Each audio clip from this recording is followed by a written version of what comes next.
I confess, I shouldn't be here tonight. You see, I died 31 years ago on November 24th. I didn't plan that to be the day that I died, but it wasn't quite unexpected either. It was Thanksgiving Day, and most people in my unit were home with family or skiing at Crystal Mountain. My day started with a lackluster breakfast in the mess hall, and everything changed when I ran into my acting commanding officer. Murray! Bellowed out across the dining facility. And I rose up from my seat and I made haste to stand before the CO. Sir, yes, sir! His upper lip like curled into a snare as he glared down at me. Don't you have somewhere to be, Murray? Sir, no, sir! He said nothing for a moment as he just peered at me. And a glass shattered in the distance, and I remember hearing a soldier's profane-laden apology. As usual, looks like I'm right, eh, Murray? Perhaps I would have given him the answer he wanted and agreed with him. That is, if I had any respect for him. Sir, about? You're a fucking waste of Army resources, Private. I'm not going to have you sitting around talking to a therapist every day about your feelings when your ass needs to be giving back to the Army. That's why I have your sorry ass sitting in the motor pool every day and not going to therapy, you malingering piece of shit. Get the fuck out of my face before you ruin my whole day.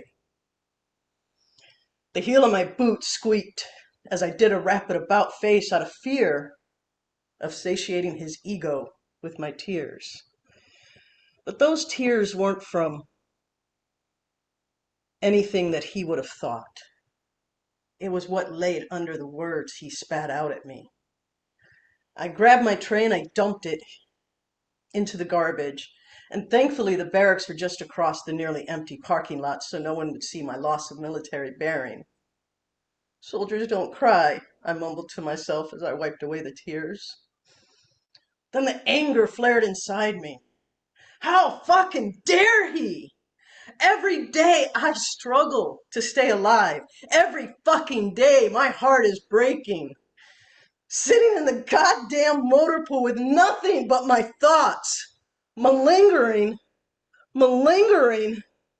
By the time I reached the door to my room, my rage exploded as I pushed through the door, slamming it shut behind me. Ah! My hand swept everything off the desk. The sound of breaking glass calmed me.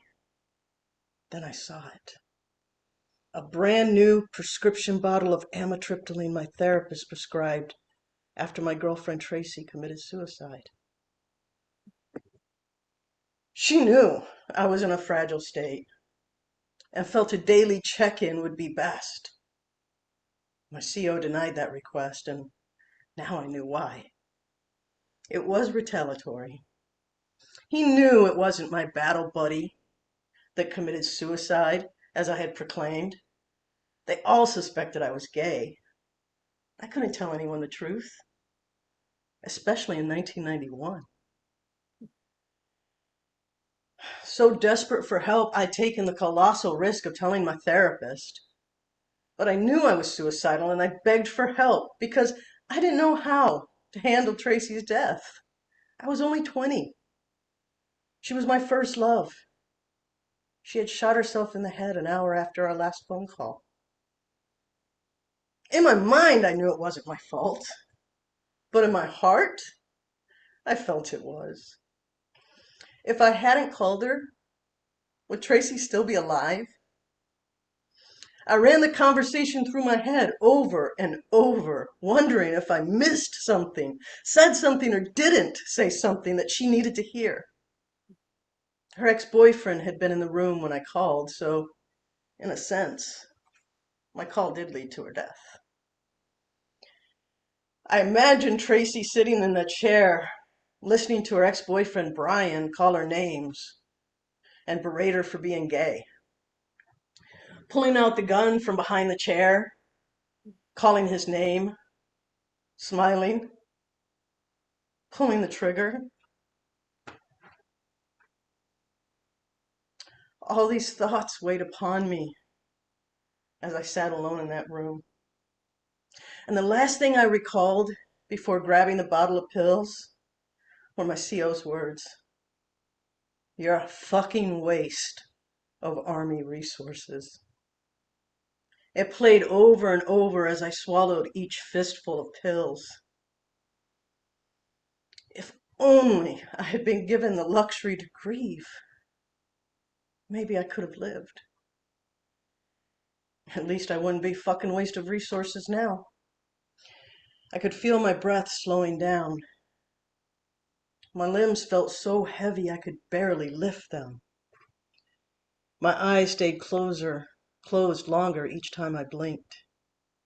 I knew I was dying. There was no fear. There was a part of my brain, though, that part that no matter what wants to live, that was screaming at me to wake up. You promised your therapist you'd call if you felt like killing yourself. And you don't break your promises. Tears streamed down my face as I thought, I have to break one promise to keep another because I promised Tracy I'd always be there for her. Somehow, my body made it to the phone. Somehow, I made the call that would save my life. I'm still angry at the Army. But in the end, I learned that if I ever need help, even if I feel that I'm all alone, help truly is just a phone call away. And it's so much easier today than it was in 1991, because now all you have to do is dial 988. It does save lives. I'm proof.